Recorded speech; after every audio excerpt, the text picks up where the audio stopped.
ታዛ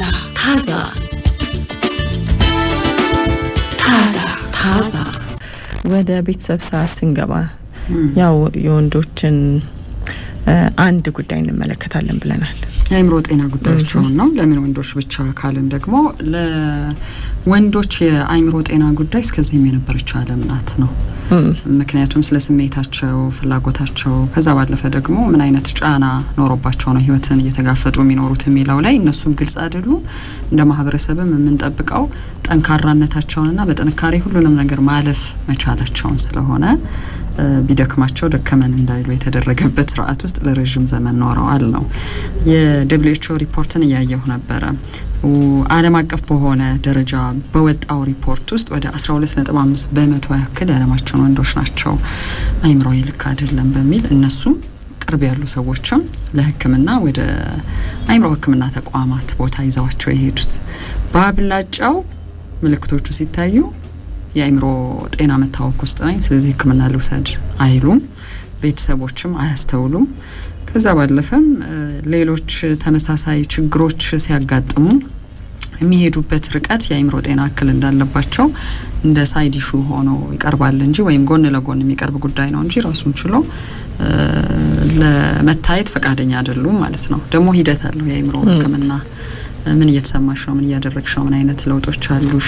ከሰዎች ጋር ያለሽ ግንኙነት፣ አእምሮሽ የሚነግርሽ ነገር፣ ስሜትሽ፣ አካባቢሽ፣ መላደንነትሽ የሚለው የሚወሰንበት ስለሆነ ሄደሽ አንዴ ጨረስኩ ታክም የመጣው መድኃኒት መውሰድ ጀመርኩ ምንልበት ስላልሆነ እሱንም አይፈልጉትም የሚል ነው። ሌላኛው ግን በተደረጉ ሌሎች ጥናቶች የራስ ማጥፋት ሪፖርቶች ሲወጡ አሁንም ወንዶች በብዛት ራሳቸውን ማጥፋታቸው ሪፖርት ተደርጓል። እንግዲህ ራስ ለማጥፋት አንዱ ምክንያት ተደርጎ ዋነኛ ምክንያት ተደርጎ የሚታየው የአእምሮ ጤና መታወክ ስለሚሆን እሱ ላይም ትኩረት ማድረግ አስፈላጊ ነው በሚልም ጭምር ነው። ሌላኛው ግን ሀገራት ባደረጓቸው የራሳቸው ጥናቶች የምርታማነት መቀነስ ጉዳዮች ለምን መጡ ሲባል ብዙዎቹ ከአእምሮ ጤና መጓደል ጋር፣ ካለመረጋጋት ጋር፣ ትኩረት አድርጎ ካለመስራት ጋር፣ ከቤተሰቦቻቸው ጋር ባላቸው ግንኙነት ሰላማዊ ግንኙነት ማድረግ ያልቻሉ ወንዶች ሪፖርት ተደርጓል። አሜሪካን ለብቻ ስናስባት ከአደገኛ የእጽ ዝውውር ጋር በተገናኘ በተደረጉ ጥናቶች የአደገኛ እጽ ዝውውር ከጊዜ ወደ ጊዜ እየበዛ ነው፣ አይነቱንም እየለዋወጠ ነው፣ የወንብድናው መጠንም ድንበር እየተሻገረ ነው እና አርቆ ማሰብ ይፈልጋል። መቼ ነው የምናቆመው ይሄንን ወንጀል? መቼ ነው ይሄን ሰንሰለት መበጠስ የምንችለው ለሚለው ሌሎች በጣም ብዙ ምክንያቶች ቢኖሩ አእምሯቸው ደህና ያልሆኑ ሰዎች አእምሯቸው ደህና እንዲሆን በማድረግ ወይም ሕክምና በመስጠት ወደ ሰላማዊው የኑሮ ዘዬ እንዲመጡ ማድረግ ነው የሚለው ዋነኛ ነገር ሆኖ ቀርቧል። ስለዚህ እነማን ናቸው ኮንሱመሮቹ የሚለውንም እንድናስብ ያደርጋል። ከእለት ተዕለት ህይወታችን ውስጥ ባለን ከትናንሹ ድብት የሚመስለው ስሜት ጀምሮ ውስብስብ የሆነው ማሰብ እስኪያቅተን የምናደርገውን ነገር ማድረግ እስኪሳነን እውነተኛው ዓለም ላይ አይደለንም ብለን እንድናስብ ከሚያደርገው ጫና ያለው የአእምሮ ውስብስብ የጤና መጓደል ድረስ አደንዛዥ እጽን የሚወስዱ ብዙ ሰዎች ሪፖርት ተደርገዋል።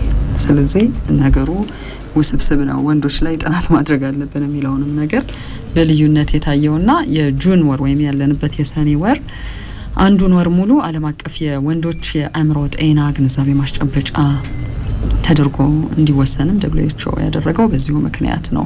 የወንዶች የጤና ችግሮች በልዩነት የሚታይበት ወርም ነው ተብሏል። ለምሳሌ ብዙ ወንዶች የፕሮስቴት ካንሰር ሪፖርት ያደርጋሉ ዓለም ላይ። ልክ እንደዛው ሁሉ ልብ ህመም አጋጥሞኛል ብለው ሪፖርት እንደሚያደርጉት ሁሉ የደም ግፊት አጋጥሞኛል እንደሚሉት ሁሉ የአእምሮ ህመም መታወክ የሚመስል ነገር እየታየኝ ነው ብለው እንዲመጡ አብራቸው ያሉ ሰዎችም ይሄን ሪፖርት እንዲያደርጉ እንዲታከሙ አጋርነትን ለመፍጠርም ጭምር የታሰበ ወር ነው። በዓለም አቀፍ ደረጃ በሚመጡ ሪፖርቶች አሁንም ወንዶች ከሴቶች በላይ በአማካይ ከ6 ዓመታት ቀድመው ህይወታቸው ያልፋል ተብሏል። ኢንፎርማል በሆነ መንገድ ብዙዎቻችን ስናወራ ኢትዮጵያ ውስጥም አባቶች ቀድመው ይሞታሉ፣ እናቶች ይቆያሉ እንላለን። ምክንያቶቹን ግን ይሄ ብለን ዘርዝረን ማየት አንፈልግም። አልፎ አልፎ የሚሰነዘሩ ምክንያቶችን ያለው አደጋ ተጋፋጮች ናቸው ወንዶች፣ ዳቦ አንጮች ናቸው፣ የብዙ ነገር ጫና አለባቸው። ስለዚህ ፋይት ማድረጊያዎች ናቸው፣ ጦርነት ያጆች ናቸው። ቶሎ ይሞታሉ የሚለውን ያስቀምጣሉ። ለዚህኛው ዘመን ደግሞ ራስን ማጥፋት አንዱና ዋነኛው ችግር ነው ተብሎ ቀርቧል። ከሴት ይልቅ ወንዶች ይሄን ብዙ አድርገውት ተመዝግቧል። የአእምሮ ጤናን የሚረብሹ በርካታ ጉዳዮች በየዕለት ተዕለት ኑሮ ውስጥ ምክንያት እየሆኑ ስለመምጣታቸውም እየተነገረ ነው። ቅድም እንዳልኩት ጁን 21 የፊታችን እሁድ ደግሞ የአባቶች ቀን ይከበራል። ስለዚህ በዓለም አቀፍ ደረጃ ተመጋጋቢ ሆነው ያልፋሉ ማለት ነው። የጤንነታቸው ጉዳይ የበለጠ ልናከብረው የሚገባ ነገር ነው ከሌላው ጉዳይ በበለጠ የሚለውንም እንደዛው ያስቡታል። ወንዶችን ለአእምሮ ጤና እክል የሚዳርጉ ምክንያቶች ምንድን ናቸው ሲባል አንዱና ዋነኛው ከማህበረሰብ ጫና ጋር የተያያዙት ጉዳዮች ናቸው። ለረጅም ዘመን ወንዶች ሴቶች ብለን የሰራናቸው ስራዎች ለረጅም አመት በትውልድ ውስጥ ይሄን ሊያሳካ ይገባል ወንድ ብለን ያስቀመጥናቸው ነገሮች ጫና ናቸው። አንደኛው ታፍነስ ኖርምስ ይሉታል።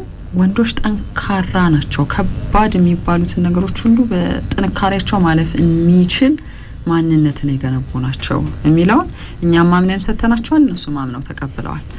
ይሄ ባህል በደከማቸው ጊዜም ድካማቸውን እንዳያሳዩና ሊደክመኝ አይገባም የሚል ወኔን እንዲይዙ ያደርጋል። ግን ደክሟቸዋል፣ በስነ ልቦና፣ በስሜት፣ በገንዘብ አቅም ሊሆን ይችላል፣ በተግባቦት ማህበረሰብ ጋር በሰላም ለመኖር በሚያደርጉት ነገር ከብዷቸው ሊሆን ይችላል። ግን የለም ለዘመናት ወንድ ልጅ ጠንካራ ነው፣ እጅ አይሰጥም ተብለዋል። ሁለተኛው የአቅራቢነት ሚናቸው ነው። የአቅራቢነት ሚና እንግዲህ ዳቦ አቅራቢ ወንድ ነው፣ አባት ነው፣ ወንድም ነው፣ ባል ነው መሰረት ወይም እንዲያልን ስለምንኖር ስራ ባይኖረው ገቢው በተለያየ መንገድ ቢቀንስ ኪሳራ ቢያጋጥመው የፋይናንስ ጉዳይ በድግግሞሽ የሚያስጨንቀው ሰው ቢሆን ተበድሮ መክፈል ያልቻለበት ወቅት አጋጥሞት ቢሆን እነኚህ ሁሉ ነገሮች ከዳቦ አቅራቢነቱ ጋር በቀጥታ የሚገናኙ ናቸው። ለምሳሌ ችግር ቢኖር፣ የኑሮ ውድነት ቢኖር፣ አንዳንድ ከፋይናንስ ጋር የተገናኙ ነገሮች ቢኖሩ አፋውጥተን እናወራለን። እንዴት እንቆጥብ እንባባላለን። ሴቶች እንዴት ተጨማሪ ስራ መስራት እንችላለን የሚለውን ሳይቀር እናወራለን። አፍነው ይይዙታል የሚል ነው እንግዲህ የቀረበው ነገር። በቃ እንዴት የሚሆን እንዴትም ምንም ይሁን ምንም ዳቦ መምጣት አለበት አቅራቢ ነው የሚለው ማንነት ይዘዋል። ዳቦ ሲመጣ ግን ብዙ አይምሮ ውስጥ ያለፉ ነገሮች አሉ ማለት ነው።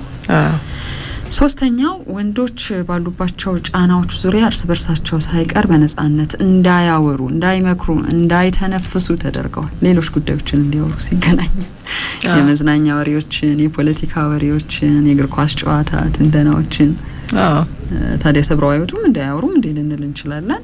ድንገት የሚሰበር ነገር የለም። ለብዙ ዘመናት የሰራ ነው ሰርክል ምን እየተሰማቸው እንደሆነ በስሜታቸው ዙሪያ ብዙ የመነጋገር ባህል አይስተዋልም። አያወሩም እነሱ ደግሞ እንደውም የሚገርመው ነገር የሆነ በቃ ሁሉ ጊዜ የተዝናኑ ፈታ እያሉ የሚኖሩ አይመስልም። ሲገናኙ የሚያወሩት ነገር ሳቅ ጨዋታ ወይም ሆነ ወቅታዊ ጉዳይም ከሆነ በዛ ዙሪያ ያወራሉ። ወይም ምናልባት ይሄ ከስራ ጋር የተገናኙ ከባድ ነገሮች ካሉ፣ ከበድ ያለ ስብሰባ ካለ፣ ከበድ ያለ ውሳኔ ካለ በዛ ዙሪያ ሊወያዩ ይችላል። እሱንም እኔ አጋጥሞኝ እኮ አይሉበት የጋራ ወሬ ይሆንና የተባለው ስቀሽ አውርተሽ ጉዳዩን ሼር አድርገሹ እኔ እንዲህ እየተሰማኝ ነው ከሚል ነገር ጋር የታጀበ አይደለም። እኛ እኔ እንዲህ እየተሰማኝ ነው እንዲህ አጋጥሞኝ፣ ለምሳሌ ትላንት ምን ገጠመኝ መሰለሽ ልጄን በተመለከተ ሁሉ እኮ እንባባላለን። እንዲህ በዝርዝር ነው የምታወሪው። ገበያ ሄጄ ትላንት የገዛሁት ነገር 50 ብር ጨምሮ ልጁ ጩጬው ታሞ በቃ ሆስፒታል ወሰድን መጣን ነው ካወሩ። ሴት ከሆነች ግን ምልክቱ አይቀርም፣ ለሊት አስተዳደሩ አይቀርም። ከዛ በኋላ እንዴት ወደ ሆስፒታል ሄደች፣ ከማን ጋር ሄደች፣ ሐኪሙ ምን አለ፣ እሷም እየተነፈስን ነው፣ ዝርዝር እየተወያየን ነው፣ ተሞክሮ እየወሰድን ነው። በዚህ ሁሉ ፕሮሰስ ውስጥ አይምሮ ብቻዬን አይደለሁም ይላል። ከዛ ቀድም ያለው እኔ ብቻዬን ጠንካራ አይደለሁም፣ ሌላ የሚያግዘኝ ሰው አለ፣ ያጋጠመኝ ነገር ላይ አስተያየት የሚሰጥበት ሰው አለ፣ እዛም ቤት አጋጥሟል ያ ነገር፣ እኔ ጓደኛም ጋር ተመሳሳይ ነገር አለ የሚለው አንዱ ቴራፒ እኮ ነው አይምሮ ሕክምና። እሱን እንሰጠዋለን በተፈጥሯዊ መንገድ ነው። እነሱ ተሰብስበው ሲያወሩ የግል ጉዳይ፣ የቤት ጉዳይ፣ ይሄ ሪሌሽን ጉዳይ ያስጨነቃቸው የስራ የፋይናንስ ጉዳይ ጎልቶ አይወጣም። አይተሽ ከሆነ በኢኮኖሚ ጥሩ የሆኑትም ዝቅ ያለ ኢኮኖሚ ያላቸው ጥሩ ማዕረግ ላይ ያሉትም ዝቅ ያለ ማንነት ላይ ያሉትም ወንዶች አንድ ላይ የሆነ አንድ ይሹ አላቸው፣ ያወራሉ። የየራሳቸውን ጉዳይ ቤት አስቀምጠውታል፣ አይምሮአቸው ውስጥ ይዘውታል፣ አይወጣም ማለት ነው። ይሄን አይ ውሸት ነው ተለውጠናል ማለት ይችላሉ ወንዶች እንደየልምዳቸው ሊለያይ ይችላል ግን ባብላጫው ተጠና ተብሎ የተገኘው ነገር ነው ሌላው ምድብ የስነ ልቦናና የባህሪ ተጽዕኖዎች ናቸው ወንዶች ላይ የታዩት ግልጽ ከሚያወጡት ስሜታቸው ይልቅ በድብቅ የታፈነው ስቃይን እንድንቀበለው ሆነናል ወይም እንደዛ ነው ኮድ የተደረገው በግልጽ አይደለም ለምሳሌ ቁጣ ንዴት መኮሳተር መረጋጋት አለመቻል እቃ መደብደብ እቃ መወርወር ቶንን ከፍ አድርጎ መናገር የተደበቀው ግን ለመውጣት የተገደደበት ስሜቶች መገለጫዎች ናቸው ጉዳዩ ሌላ ሊሆን ይችላል ሌላ ነው መስሪያ ቤት አካባቢ ካለቃ ጋር ተጣልቷል የፋይናንስ ጉዳዮች ጨንቆታል የኑሮ ጉዳዮች ጨንቆታል የሪሌሽንሺፕ ጉዳይ ላይ አልተረጋጋ ሊሆን ይችላል ስለዚህ በድብት በመከፋት በውጥረት ቆይ ዛሬ ደብሮኛል ብሎ ከመቀመጥ ወይም እስቲናወራበት ይሄ ነገር በድግግሞሽ አይምሮ ውስጥ እየመጣ ነው ከሚለው ስሜት ይልቅ በዛኛው ይገልጸዋል ማለት ነው በማውራት በማልቀስ ላይ ገልጹ ይችላሉ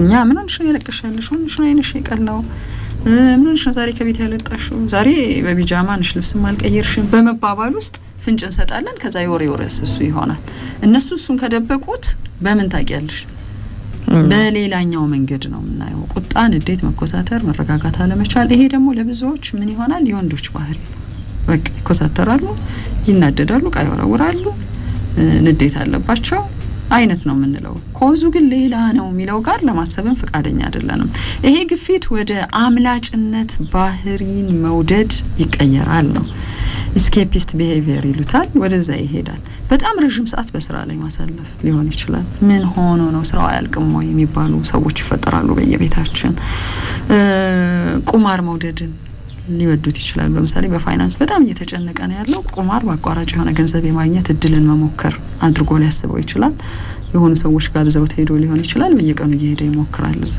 ሊያመሽ ይችላል መጠጥ ሊጠጣ ይችላል ሌሎች ተጨማሪ ሱሶችን ሊለማመድ ይችላል እየተዝናኑ ማምሸት ድንገት የሆነ ቦታ ሄዶ ከከተማ ወጥቻለሁ የሚለው ልምዱ ሊያደርግ ይችላል ለየት ያሉ ቦታዎችን መገኘትን እንደ ማምለጫ መንገድ ያደርጓቸዋል ምክንያቱም ሲያለቅሱ እንዲታዩ አልተፈቀደላቸው ደብታቸው ቤት እንዲቀመጡ አልተፈለገም አቀቶኛል በፋይናንስ ጭንቀት ውስጥ ነኝ በሪሌሽን ድብት ውስጥ ነኝ የሚለው በግልጽ እንዲያወሩ ባህሉ አልፈቀደም ስለዚህ የሆነ ቦታ ናቸው ባልፈለግነው ቦታ ውስጥ ናቸው ሌላው ዋና የህይወት ምዕራፍ ሽግግሮች እነኚህ ለሴትም እንግዲህ ብዙ ጊዜ በሰው ልጅ ተቀያያሪ የሽግግር የህይወት ምዕራፎች ውስጥ የባህሪ ለውጥ ይመጣል ድብት ሊመጣ ይችላል የአይምሮ መታወክ ሊመጣ ይችላል ግን ባብላጫው ቅድም እንዳልነው ኤክስፒሪየንስ ሼር እንደራረጋለን ለምሳሌ ወደ ትዳር ከመምጣቷ በፊት አንዲት ሴት ልጅ ሽርጉዱ ብዙ ነው እነኛ ሁሉ ሽርጉዶች ከሆኑ ሰዎች ጋር ሐሳብ የምትለዋወጥበት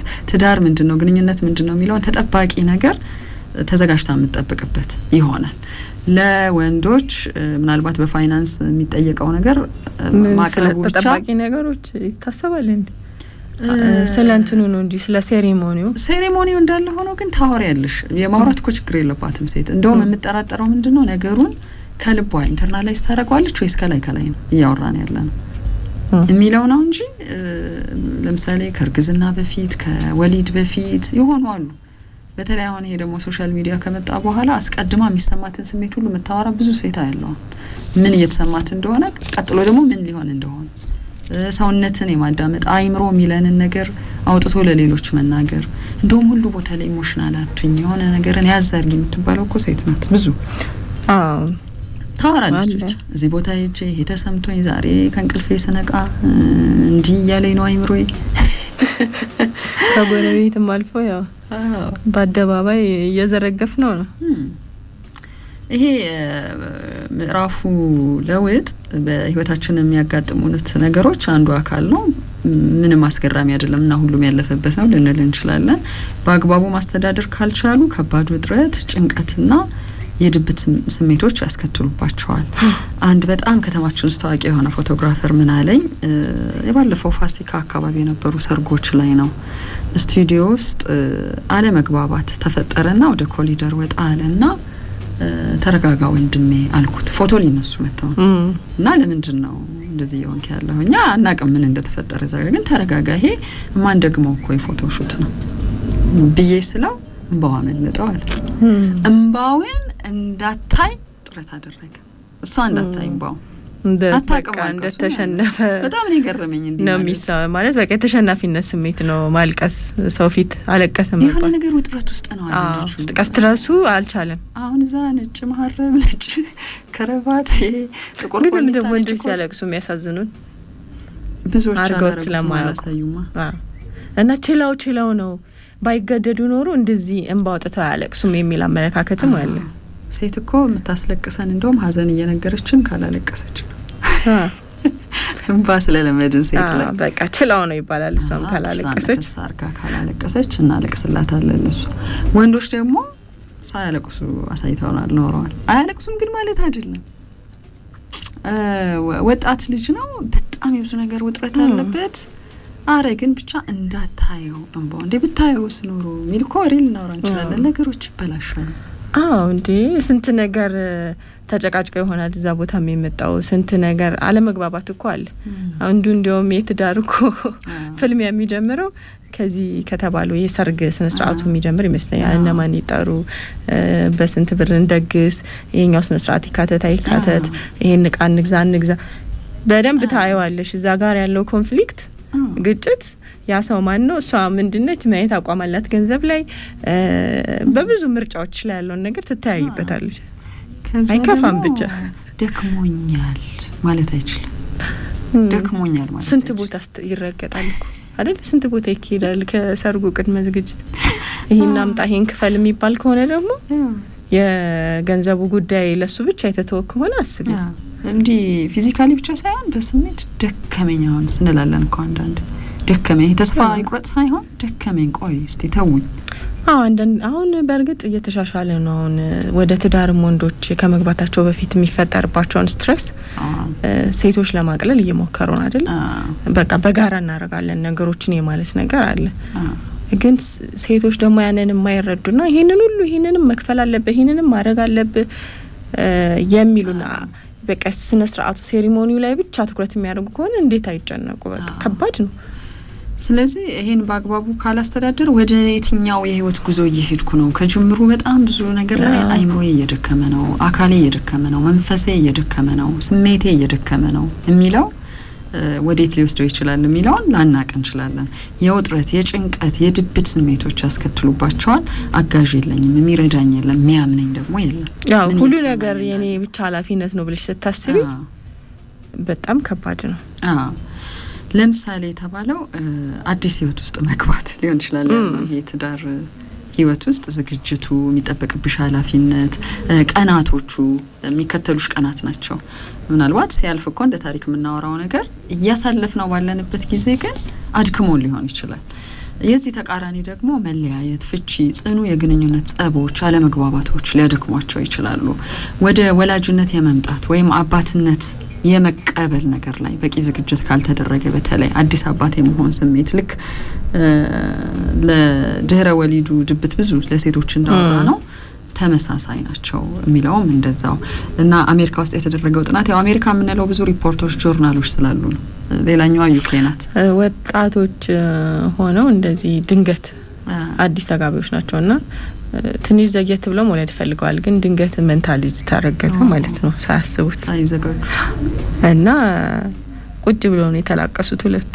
ምንድነው ምን ሆነው እንዴት አድርገን ነው የምናሳድገው ማለት በቃ አሁን ትኩረት የሚያረጉበት ነገር ራስን ማሻሻል ነው ከዛ የተወሰነ ደግሞ አሁን እኛ ማህበረሰብ ውስጥ እንዴት እንዲትላላችሁ ይባላል አይደል እንዴት ልጅ በረከት ነው በጸጋ መቀበል ነው እንጂ መደሰት ነው እንጂ የሚለቅሰው ነው ይባላል ግን ጫናውን መረዳት ያስፈልጋል እሱ ቦታ ሆነ ነው መስበው ምክንያቱም እያንዳንዱ ነገር ወጪ አለበት ያንን ወጪ ይችላሉ የሚያግዛቸው ሰው አለ ወይ የሚለውን ነገር በቃ ለምን ተሰማቸው ብለን ይሄ በቃ መከራከርም የለብንም ግን አለ እንደዛ እንዴት እንደዚህ ይባላል እድለኛ ስለሆኑ ነው ያጋጠማቸው በቃ ልጆቹም የራሳቸውን ነገር ይዘው ይመጣሉ የሚሉ ፍርዶች አሉብን እና አሜሪካ ውስጥ በተደረገው ጥናት እናት ከወለደች ከአንደኛው ሳምንት እስከ 3ኛው ሳምንት ድረስ ከባድ ድብት ውስጥ የገቡ አባቶች ታሪካቸውን ተናግረዋል ሪፖርቶች ሲወሰዱ ማለት ነው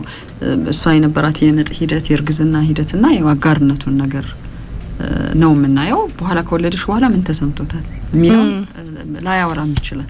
ቢያወራም እንደ ኃጢያት ተደርጎ ሊታሰብ ይችላል። እንደውም እነሱ አንዳንዴ ያደርጉታል። ይሄ እርጉዝ ነን እኮ ብለው ሰርፕራይዝ ያደርጓቸው የለ ሚስቶቻቸው የሽንት ምርመራ አድርገው ቤት ውስጥ ይፈነጥዛሉ አይደል? ብዙ አባቶች ተቃራኒውን ብዙ ቪዲዮ አይቻለሁ። በነገርሽ ላይ የሚጨናቁ እኮ ብላ ስትል በቃ ጭንቅላታቸውን የሚይዙ ኮንፊውዥን ውስጥ የሚገቡ እንዴት ለምን መቼ መቆየት አይችልም ነበር ወይ የሚሉ በቃ ይሄ ኑሯችን አንዱ አካል ነው የሚሆነው። ሌላው ወንዶች ጋር የህይወት ምዕራፍ ሽግግር ምን ይዞባቸው ሊመጣ ይችላል ተብሏል። አይምሮአቸውን ጤና በተመለከተ እድሜና ጡረታ። ስለ እድሜ ለምሳሌ ስለ ሴቶች ነው ብዙ ቢዚ ይሆን ብዙ እንደውም እሱ ጥሩ አደረገ መሰለኝ መነገሩ ተጠባቂ ነገር እንዳሉት እንድትዘጋጅ ወንዶቹን ፈጽሞ ረስቷል ማህበረሰቡ አሁን ኢትዮጵያ ውስጥ ሁሉንም ነገር ማቸው ይችላል ስራ ማድረግ ሲያቆሙ ሁሉንም ነገር ሌላው ዓለም ላይ በተደረጉ ጓደኛም እየቀነሰ ይመጣል። መዝናኛ ቦታም የለም። የጤና ጉዳይ፣ የገቢ ጉዳይ፣ የአቅም ጉዳይ ራሱ ደግሞ ይሄ አይምሮ ለምሳሌ ትኩረት ማድረግ ባለበት መጠን ትኩረት ላይ ያደርግ ይችላል። ሌላው ዓለም ላይ እንደውም ብዙ ሪፖርት የሚደረገው ይሄ ዴሜንሺያ የሚባለው የመርሳት ህመም፣ መፋዘዝ ህመም በብዙ መንገድ ቁጥብ ያልሽ እንድትሆኚ ማለት ነው። ምን አየው መሰለሽ አንድ ካልጋሪ ውስጥ ነው አንድ ቪዲዮ ግን ኢትዮጵያኖች ናቸው የሚሰሩት ይሄን ስራ በእድሜ የገፉ ሰዎችንም ያሰባስቧቸውና በእድሜ ትልልቅ የሆኑ ሰዎች ናቸው ሴቶችም ወንዶችም እና የሆነ ግቢ ውስጥ አብረው ጊዜ እንዲያሳልፉ ነው። ካርታ መጫወት ይሄ የሉም አብረው የሚያገናኟቸው ስራዎች ቡና ይጠጣሉ፣ ምግብ ይበላሉ፣ አክቲቪቲ ነገሮች አሏቸው። ለምን እናቶች እንዲያውም እርስ በርስ መጠያየቅም ሊኖር ይችላል። ግን ወንዶች ጋር እንደተባለው ጓደኞቻቸው በሆነ እድሜ ክልል ስትሆኚ ላይኖሩ ይችላሉ። በህይወትም የመነጠል የብቸኝነት ስሜት ሊመጣ ይችላል። ስለዚህ የት ሄዶ ነው ሰዎችን ማግኘት የሚችሉት ማውራት የሚችሉት ከሰዎች ጋር የት ይሁን? በቃ ለመላደንነታቸው እና የለም አረጋ ያለ አሁን ረስተናቸዋል እኮ አይደል? በእድሜ ገፉ ለሴቶቹ ለወንዶቹ ምንም ምቹ የሆነ መዝናኛ ቦታ የለም። እነሱ ላይ ትኩረት ያደረጉ ስራዎች የሉም። በቃ ቤት እንዲቀመጡ ነው የተፈረደባቸው።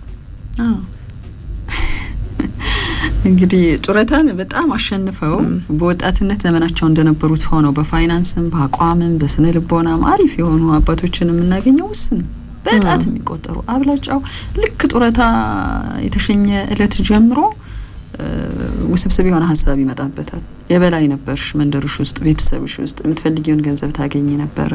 ማስተዳደር የምትችያቸው ነገሮች ላይ ውሳኔ የምትሰጪ ነበር። አካላዊ ለውጦች ይመጣሉ።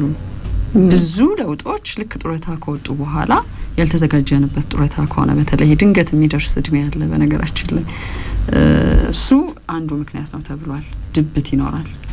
አሁን መጨቃጨቅ ጀመረ እዛው መስሪያ ቤት ይሻለው ነበር የሚባሉ አባቶች አሉ። የመጨቃጨቅ የባህሪ ለውጥ ቅድም ያለው የስነ ልቦናና የባህሪ ተጽዕኖዎች ይኖራሉ። የሚጨቃጨቁት የሆነ ነገር ፈልገው ነው ማለት ነው። አይምሯቸው የሆነ ነገር ብሏቸዋል፣ ግን በቁጣ በንዴት በመኮሳተር የሚገልጿቸው ባህሪያት አሉ። ሌላኛው የባዮሎጂና ውጫዊ ቀስቃሽ ምክንያቶች ናቸው። ለምሳሌ በዘር የበዛ ድብት ውስጥ የነበረ ቤተሰብ እናት አባት ውጥረት ያጠቃው ቤተሰብ ውስጥ የነበረ ማንነት ከነበራቸው የአእምሮ ህመም የነበረበት የቤተሰብ ታሪክ ካለ ብዙ ጊዜ ተወራራሽ ነው ይባላል። የባህሪም ጉዳይ ስለሆነ ማለት ነው። ትራውማ ከነበረ የልጅነት በደል፣ የሙያ በደል፣ የስራ መገፋት፣ ስራ ላይ አሁን ተገፍተው የሚወጡ ሰዎች ስራቸው ላይ እርካታ ፈልገዋል ግን ተቃራኒ ነገር ነው የሆነባቸው በእውነተኛው ዓለም። እሱ ላይ ያሉ ሰዎች አይምሮአቸውን የመታመም እድላቸው ከፍ ይላል።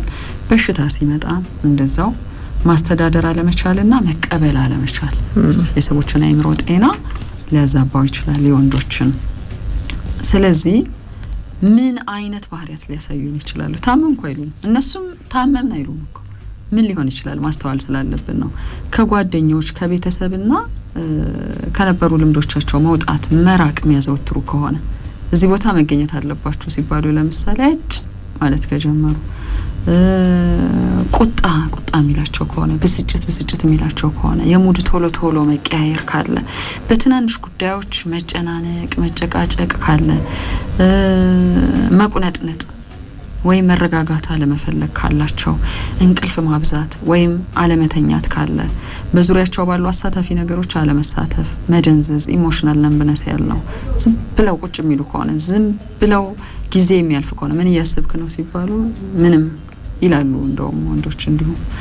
አካላዊ ምልክቶች የተባሉት ደግሞ የኪሎ መጨመር ሊመጣ ይችላል፣ መቀነስም እንደዛው። ይሄ በጣም በጉልህ የሚታይ የአፒታይት መለዋወጥ፣ የኃይል መዋዠቅ፣ በጣም ብርዱ ሆነው ድንገት ወጥተው አካባቢው ላይ ድንጋይ ካላነጠፍን ሊሉ ይችላሉ።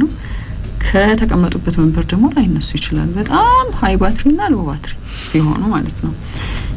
የማይገለጹ ህመሞች ደግሞ ምን እንደሚያመኝ አላውቅም ሊሉ ይችላሉ። ግን ሰውነቴ ልክ አይደለም፣ የተቆጣጠረው አንድ የሆነ ነገር አለ ካሉ፣ የሆድ ህመም፣ የልብ ፍጥነት መጨመር፣ ራስ ምታት ካለ፣ እነኚህ ሁሉ ነገሮች በደንብ ይገናኛሉ ተብሏል።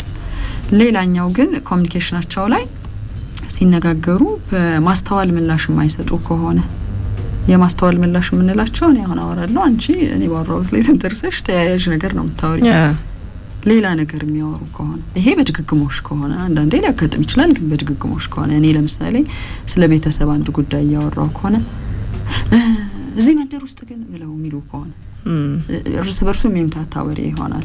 ሲያወሩ ደግሞ ሌሎች ሰዎች ሲያወሩ ቶሎ ቶሎ የሚያቋርጡ ከሆነ፣ ሲያሽከረክሩ ፎከስ የማያደርጉ ከሆነ፣ የራሳቸውን ብቻ ነገር የሚያስቡና እሱን ዴሊቨር የሚያደርጉ ከሆነ፣ ኮሚኒኬሽን እንግዲህ ከዛኛው ወገን ያለውንም ወሬ መልስ ትሰጪበታለሽ፣ አስተያየት ትሰጪበታለሽ። የራስሽን ነገር ብቻ ቶሎ ቶሎ ዴሊቨር የምታደርጊ ከሆነ ትርጉም የሌለው ኑሮ ነው እየኖርኩ ያለሁት የሚል ቅሬታ በድግግሞሽ የሚያሰማ አንድ ወንድ ካለ፣ ስር የሰደደ የንጽህና ችግር፣ የጤና መታወክ፣ የዚህ ተቃራኒ ደግሞ አብዝቶ መሽቀርቀር፣ ግን ቋሚ ባልሆነ መንገድ ነው የሚሽቆረቆሩት። መሽቀርቀር ያው ከሌኮ ተሽቀርቃሪ ነው፣ በቃ ይታወቃል፣ ባህሪው ነው። ብዙ ነገሩ ጥንቅቅ ያለ ነው ልንል እንችላለን። ዛሬ ሁሉን ነገራቸውን ትተዋል፣ ማታ ላይ ተሽቀርቅረዋል። ከነጎዲያ ራሳቸውን ትተዋል፣ ንጽህናቸውን።